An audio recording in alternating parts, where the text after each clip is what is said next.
Bem, pessoal, boa tarde a todos e a todas, né?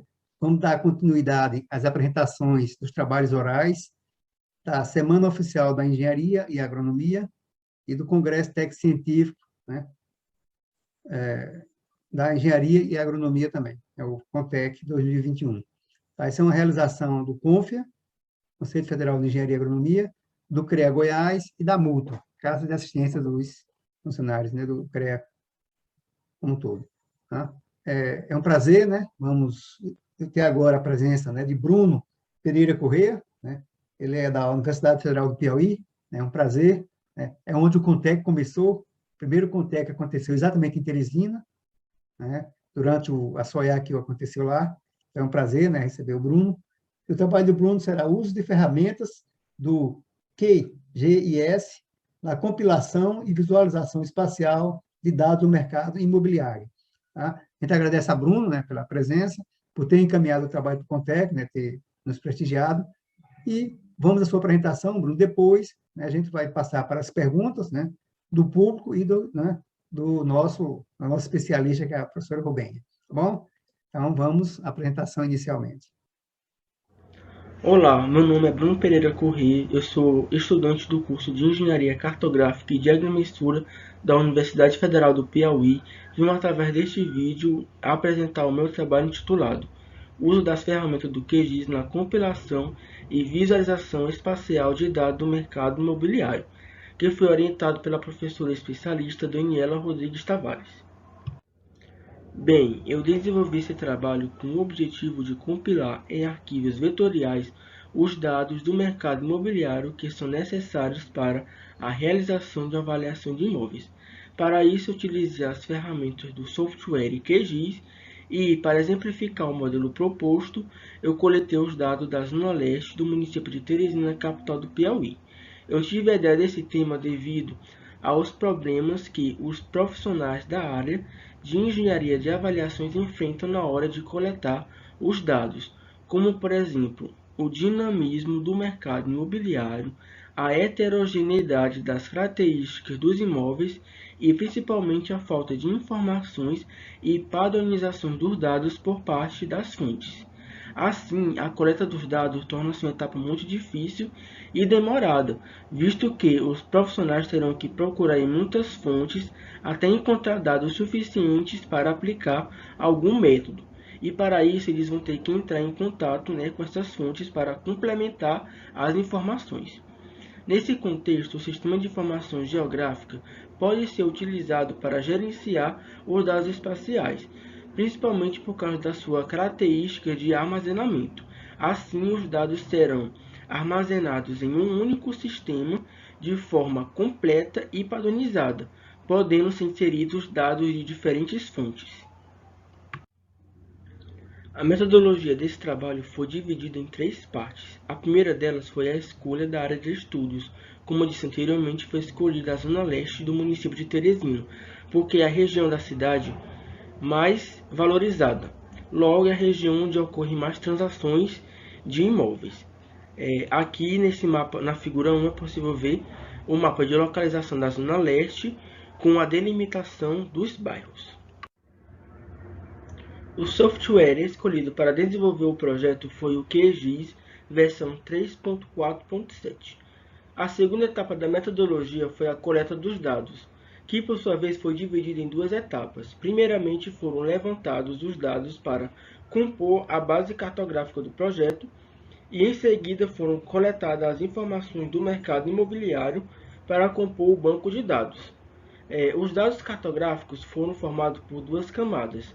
Uma camada vetorial no formato shapefile, que delimita a cidade de Teresina em bairros e zonas, que foi obtido no site da Secretaria Municipal de Desenvolvimento e Coordenação da Prefeitura de Teresina. E a segunda camada foi uma camada raster, composta por imagem de satélite do servidor do Google, que foi obtida através do complemento Quick Map Services, do próprio QGIS.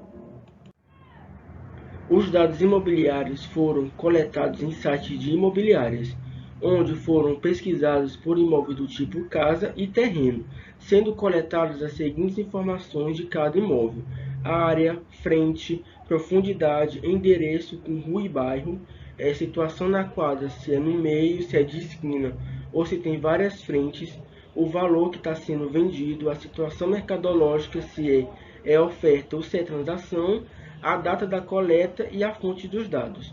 Ao todo, foram coletadas as informações de 86 imóveis, sendo 40 do tipo casa e 46 do tipo terreno.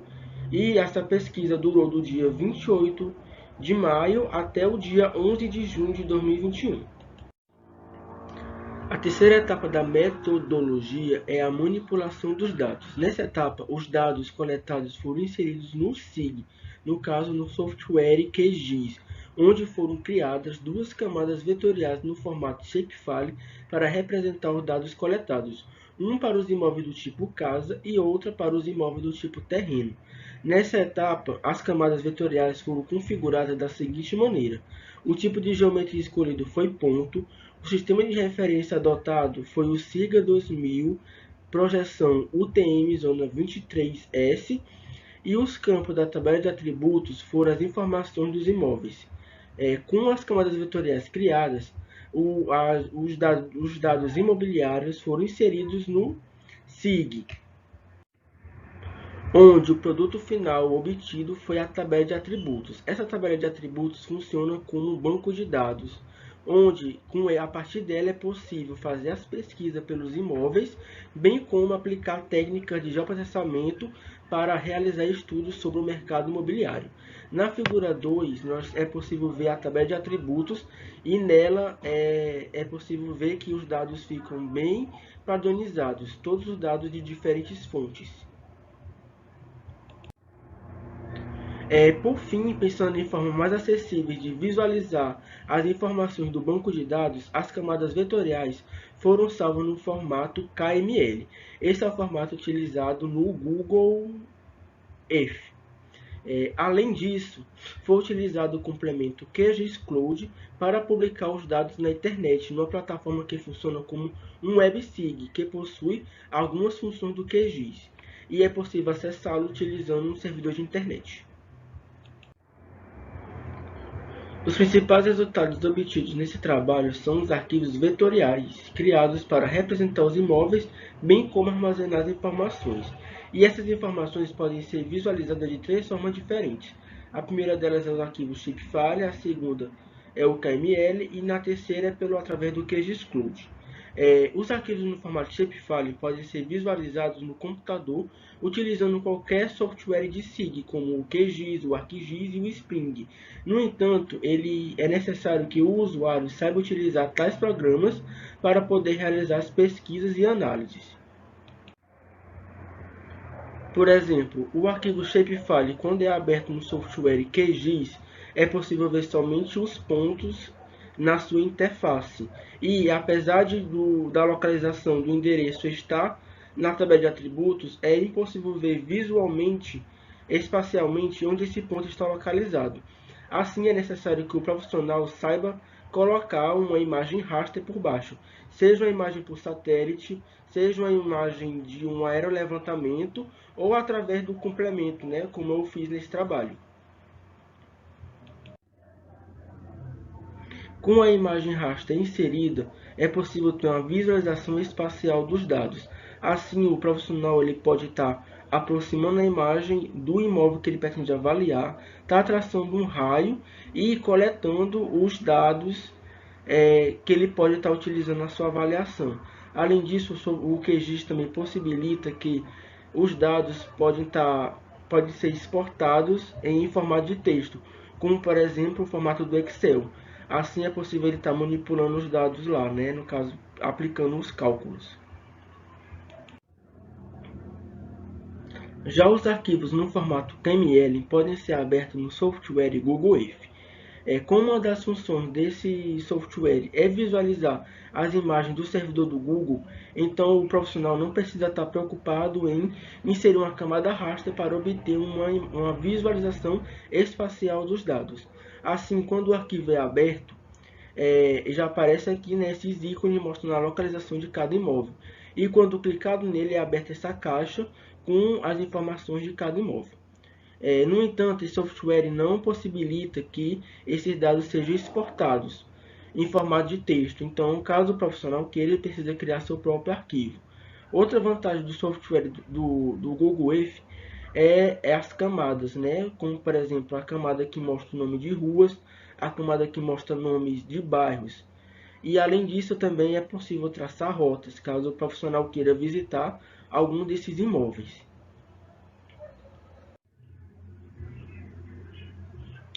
Por fim, tem o WebSig gerado pelo complemento QGIS-Cloud.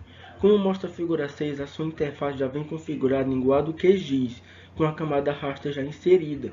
No entanto, o seu funcionamento se assemelha com o do Google Earth, onde só é possível ter uma visualização dos dados. E quando clicado em cima do ponto, ele abre uma caixa com os dados, com as informações do imóvel. Conclusões. Durante a coleta dos dados, ficou evidente os problemas enfrentados pelos profissionais na hora de coletar os dados.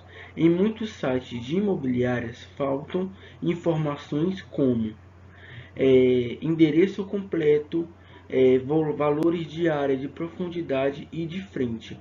Assim, é necessário que os profissionais entrem em contato com as imobiliárias para poder complementar as informações, fazendo com que essa etapa seja mais demorada e onerosa.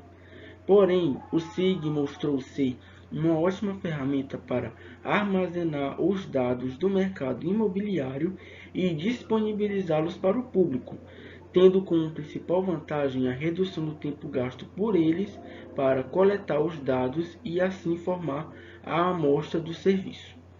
Além de consultas para a realização de avaliações, o SIG também possibilita que os profissionais e acadêmicos façam análises e estudos sobre o mercado imobiliário, a fim de entender o seu funcionamento e procurar soluções para os problemas. Portanto, esse sistema ele é bastante útil para diversos setores da sociedade, cuja as informações do mercado imobiliário são essenciais para a solução de problemas. Muito obrigado a todos por assistirem. Ok, Bruno. Parabéns pelo trabalho, parabéns pela apresentação, né? Uma ferramenta com certeza bastante útil. Antes de passar para a nossa amiga Rubênia, eu só fiquei curioso, Bruno, nessa sua figura 2, né, que você tomou como base, pelo menos assim, eu não consegui visualizar se é uma casa ou um terreno, né? Você trabalhou com casas e terrenos. Eu fiquei só com essa dúvida, né? Eu li o seu trabalho, e o que me chamou a atenção é essa, vou chamar de discrepância dos valores, né, de imóveis em Teresina. Por exemplo, você demonstra aí imóveis, né, que tem, vou colocar 500 metros quadrados, ele tem um valor de 2 milhões e 300. Imóveis, né, que tem a mesma área, e ele está em 12 milhões de reais, né? Então, eu imagino que seja um edifício, seja alguma coisa, né? Então, esse seu software, ele teria, né, como a gente visualmente, assim, diagnosticar se é um terreno, se é uma casa ou se é um edifício, porque eu imagino que, por um valor desse, né, a gente imagina que seja imóveis completamente diferentes. Então, a questão é que os arquivos eles foram criados aí, o do tipo casa e do tipo terreno foram criados dois arquivos, um para cada. E essa discrepância ocorre justamente porque a Zona Leste é uma zona que é muito inconstante os valores. É uma região que, principalmente aquela região que fica mais central, lá os imóveis valem muito. E as regiões que ficam mais na periferia, eles valem menos. Então, é a questão de um metro quadrado lá, se tiver numa região que ó, tem muitos bares, né, no caso, muitos comércios aí, esse imóvel tende a ter um valor muito mais alto. É o chamado de a zona nobre da cidade. Há um bairro que fica, por exemplo, no bairro Noivos, que tem a localização de dois shoppings. É o Teresina Shopping e o Riverside Shopping. E qualquer terreno que você for procurar naquela área, vai ter um valor muito elevado. Em comparação com os imóveis que ficam mais na periferia, que você não tem tanta estrutura de comércio, comércios, escolas, faculdades. Então, essa discrepância ocorre muito mais por essa questão do dinamismo da zona, né, do mercado imobiliário, do que por padronização por parte das imobiliárias. Ok. Rubênia, por favor. Obrigada, professor Dermeval. Boa tarde, Bruno. Seja bem-vindo, né? Parabéns pelo seu trabalho. Acho que é uma proposta muito válida, né? Tanto para os acadêmicos, quanto para quem trabalha, quanto para imobiliária através, né, da sua tomada de decisão, porque muitas vezes a gente precisa tomar uma decisão, mas precisa ser rápido. Então, as informações que a gente tiver ali mais próximo, é com elas que a gente vai levar em consideração para que a gente possa tomar nossa decisão. Então, a importância de atualização desses dados, né, do acesso fácil, mas que, assim, elas também possam ser fidedignas até para o próprio consumidor, né, onde muitas vezes ele tem o contato com o corretor e gostaria de validar esses valores, eu gostaria de checar, né, se realmente é isso, ou outras questões que estariam dentro dessa compra.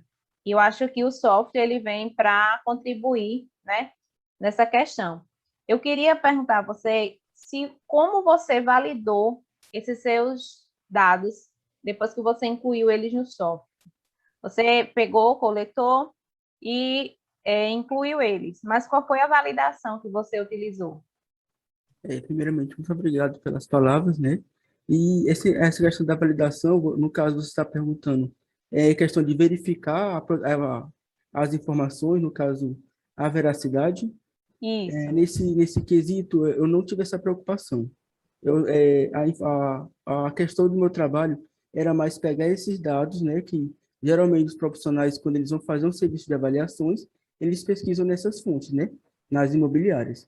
E o que eu quis fazer era facilitar esse trabalho deles, coletando os dados das imobiliárias, de o máximo de imobiliários possível, né, que eu conseguisse colocar nesse único arquivo. Uhum, entendi, né? Então, assim, eu acho que é importante para pesquisas futuras que você venha checar essa validação, né? Se realmente, de acordo com aquelas informações, na realidade é isso. Porque, assim, quando a gente trabalha com dados secundários, a gente tem que ter uma preocupação, porque, às vezes, a gente está trazendo um dado secundário. Então, quem coletou esse dado já pode trazer o dado com algumas discrepâncias, com alguns erros. E aí, quando a gente utiliza o dado secundário, esse erro ele vai perdurar, né? Então, é importante que você faça essa validação, né? Até porque, assim, eu acho que a sua proposta ela é muito válida, ela é muito interessante. E depois, até assim, para que, se possível, você conseguisse apresentar, né, alguém da área ou algum construtor até que pudesse contribuir nisso para que facilitasse tanto para o cliente, né, quanto para o próprio corretor. Então, eu acho que essa validação é importante e ela é necessária porque você está trabalhando com dados secundários, certo?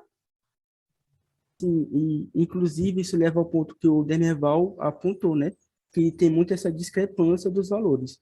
E eu estava até conversando com um corretor, e ele falou que existe muito isso, que o preço que aparece na imobiliária, aparece ali no site, ele está muito mais elevado, porque também tem outras questões que vão levar que aquele preço, quando for ser pago, vai diminuir, como a própria comercialização, né? A conversa que o comprador vai ter com o vendedor. Ele sim vai querer ter essa ideia de diminuir aquele valor, de pagar menos. Exatamente, e eu acho que assim também, como esse é um software que vai auxiliar os dois lados, né, quem compra e quem vende, tem mais informações, como localidade, como o que é que a gente tem perto, escolas, padarias, supermercados, porque muitas vezes, né, até agora, depois da pandemia, a gente está num modo de trabalho muito mais acelerado e a gente está buscando muito mais o digital do que o presencial, né? Então, quando eu entro num software desse, numa plataforma dessa, eu tendo essas informações, não necessariamente eu precisaria ir até o local me certificar disso tudo, entendeu? Por isso a importância da gente validar as informações. Mas eu tenho duas perguntinhas para te fazer. Uma é, o que foi que motivou você a fazer esse trabalho? Tudo que a gente vai fazer tem que ter um gatilho, né? Então, o que foi que trouxe esse despertar para você? Bem, foi num estágio, o estágio obrigatório do curso. Lá o meu chefe chegou e disse, olha, eu quero que vocês coletem os dados para fazer essa avaliação.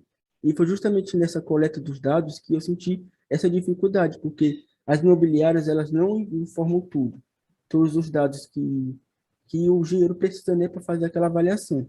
E aí, nisso, eu pensei, não, e se eu colocasse tudo num lugar só, de forma padronizada, caso falte algum dado, eu entro em contato com a imobiliária para estar divulgando, né, e assim facilitar esse trabalho, que é tão importante.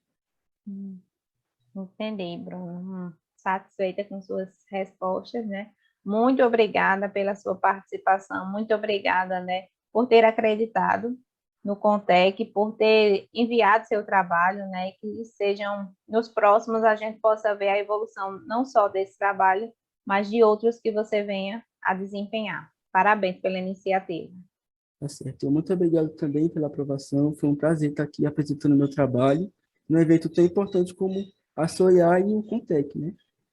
E também acho que eu não sei se ela está aqui eu acredito que sim, a minha professora, né, a professora Daniela, ela que me incentivou ainda mais para estar publicando esse artigo, desde sempre, quando ela me orientou, né, que no caso esse artigo é baseado no meu TCC, meu trabalho de conclusão de curso. E perto de finalizar o trabalho, ela disse, não, a gente vai publicar isso aqui e vamos publicar. Então, muito obrigado a ela aí por ter acreditado em mim também. Ok, Bruno, nós que agradecemos, né? Parabenizamos a você, toda a sua equipe, a sua professora como orientadora, tá? Vamos encerrando essa apresentação, né? E convidamos a todos, né, para a nossa próxima apresentação oral, né, que vai ser automação da produção de lactocetim, tá? Então, com início às 17 horas, tá bom? Então, muito obrigado, uma boa tarde, um bom final de semana para você, Bruno, e convido a todos, né, para ficarem conosco, né, mais um pouquinho, né? Estamos já chegando ao fim. Obrigado, boa tarde. A gente volta já já. Boa tarde.